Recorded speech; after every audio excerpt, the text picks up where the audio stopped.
So last time I showed you how to scrap out these switches, but the switches that I showed you were wrapped with a black tape or black thin plastic, and this style is different.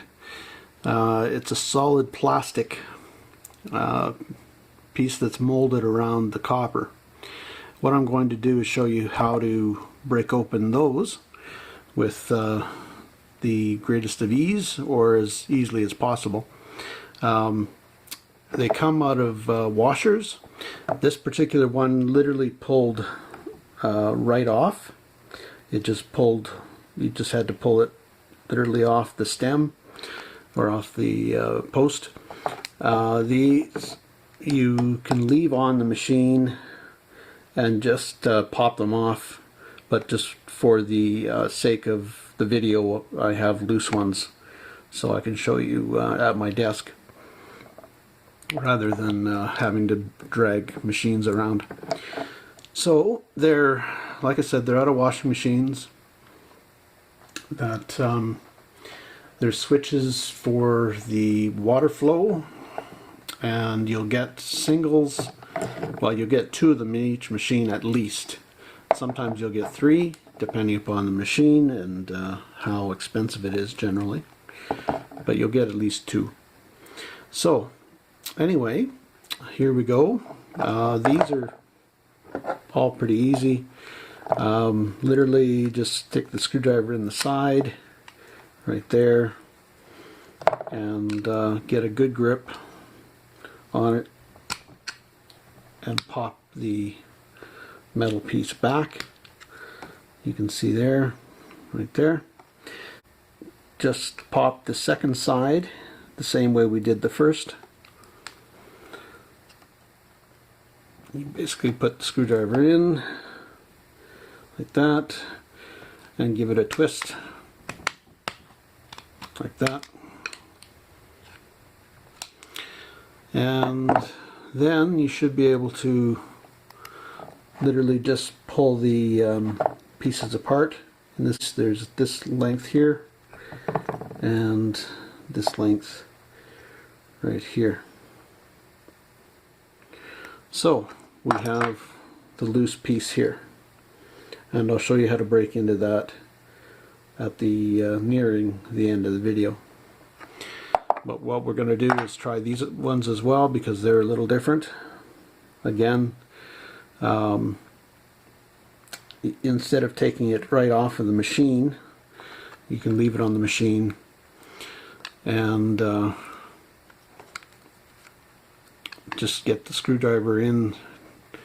Well, actually these require a hammer, because you want to drive the screwdriver into the side of the or between the 2 pieces rather, and then pop it open, and then you'll pull this piece right back.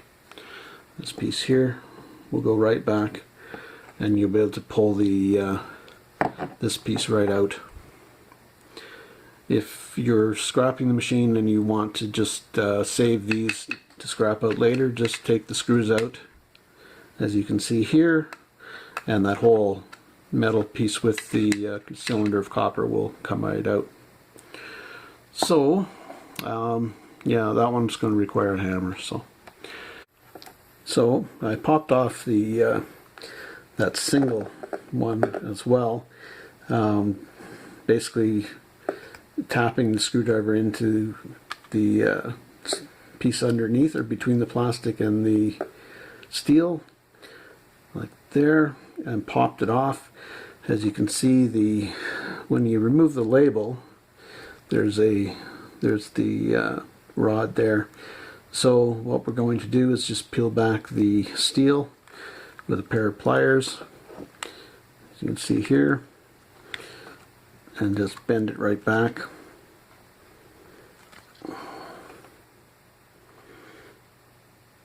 Right there. You may want to use a screwdriver or something as well. Depends how strong you are, I guess, or how weak the metal is, one or the other.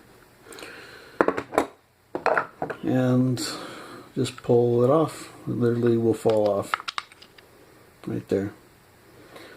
So we have our remaining cylinder. These ones, you'll see here, they're joined at the edges like the little one or the first one we did. So you'll be able to put the screwdriver in the side and pop the wait till you hear that pop. You'd see it's separated there. Oops, right there. And peel it back. We'll pop the other side, this one right here, right there.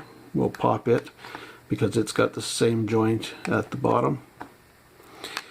So we're just going to jam the screwdriver in there, give it a twist.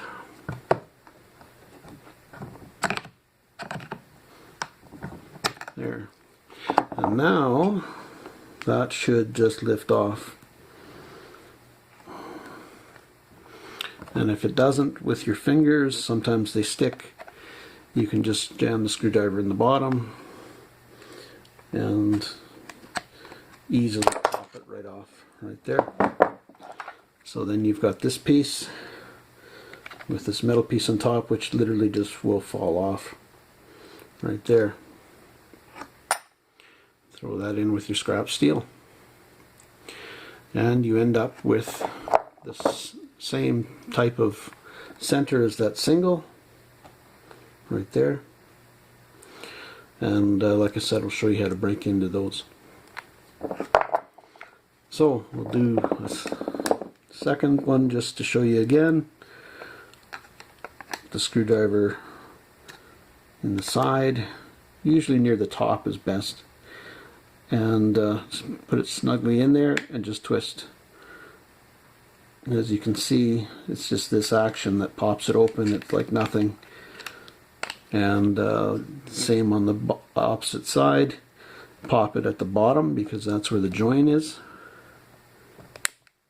You can see it just pops right off. And then you can push up the piece of copper here and pull it off. That simple. And again, get rid of the piece of steel. So you end up with stuff that looks like that. So, and I'll show you in a moment how to break into those cylinders. So now we have 5 cylinders of copper. And like I said, I'll show you how to break into those in a moment.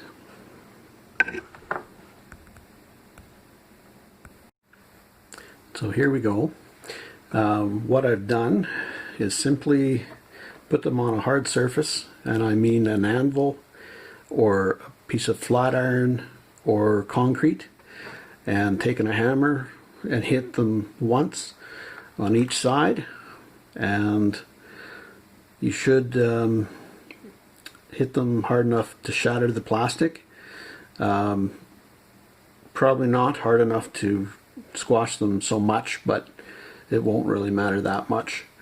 But what you can do after that is just pop off the rest of the plastic with your fingers or with a pair of pliers or with a screwdriver. And they should come off fairly readily. There's the last piece, or a couple pieces. And the stuff is molded on. It's, as you can see from a close-up here, hopefully you can see that. You can see the wire imprint in the plastic. So it's not like you can just lift the sleeve off if you cut it or something. That's why you have to smash it. If you cut it, you can maybe start pulling out the copper. It might be a little easier for you, but this is the quicker way I've found, rather than cutting it, and then you're not wasting cutting blades and such as well. It's just as easy to smash it twice with a hammer and you've got brittle plastic. Now, if the plastic is of a certain type, it may not fracture, and in that case, leave them outside in the sun for a period of time, and you may find that the UV rays will deteriorate the plastic and make it brittle. No guarantees, but I've found that that does work in some cases. So, there's the plastic again, or there's the cylinder of copper, just like my previous video. All you need to do with these is break off the top bit of plastic here, which I can't do while I'm watching the video as well, but as you can see, it just breaks right off. You just twist it off, and you will eventually end up with an empty cylinder of copper. Now, the reason I don't leave these on while I'm smashing them is because you're bending the cylinder inside, and it makes it impossible for these, or nearly impossible for these to be removed.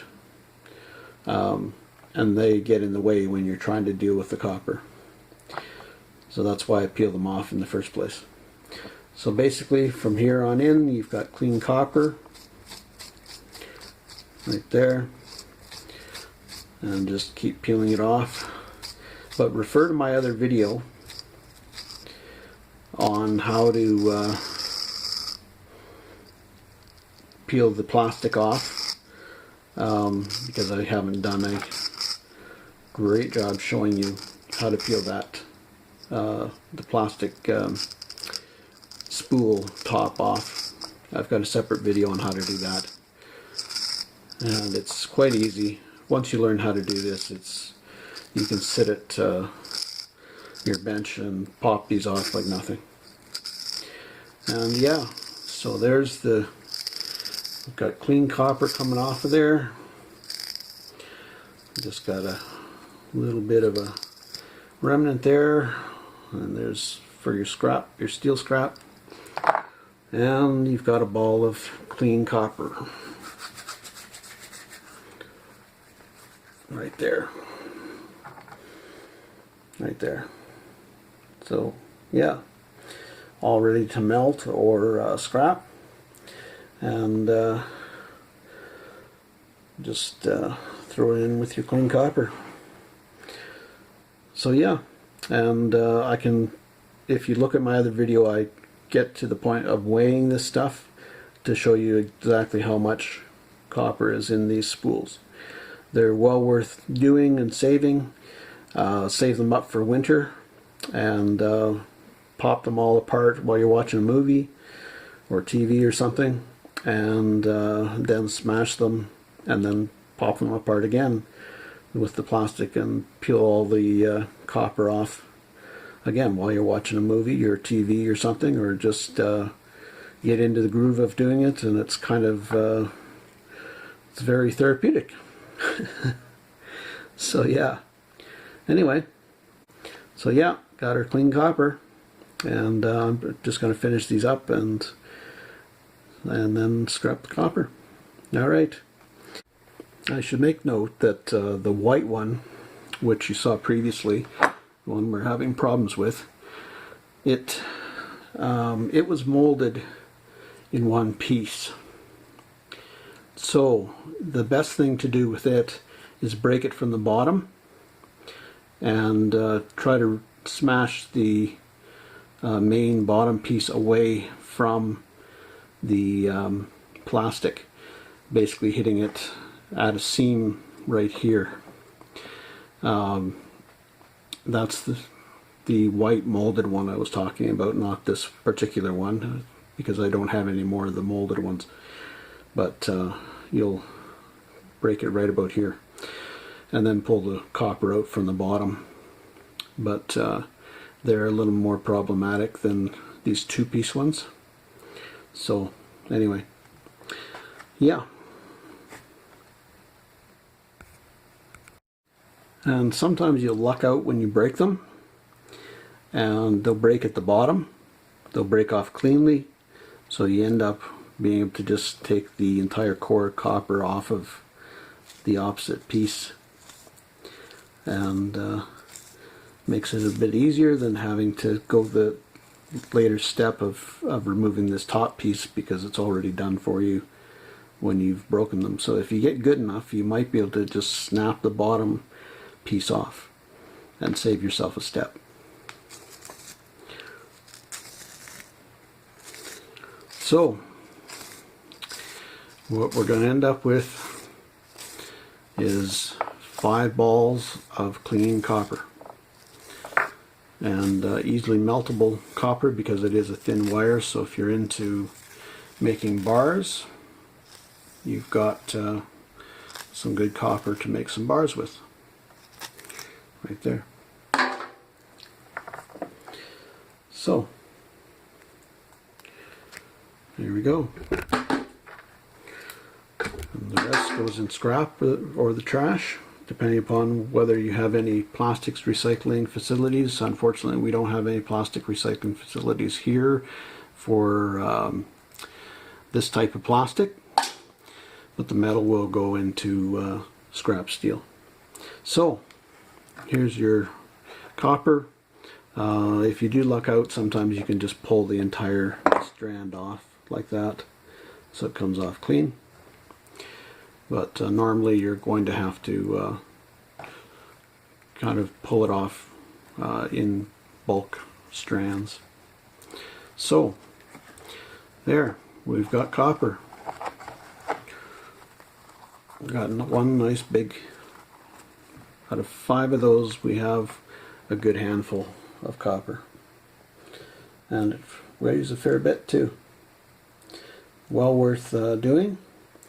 It'll add up fast, especially if you have a lot of them. You scrap a lot of washers over the summer, you'll end up with a lot of these switches.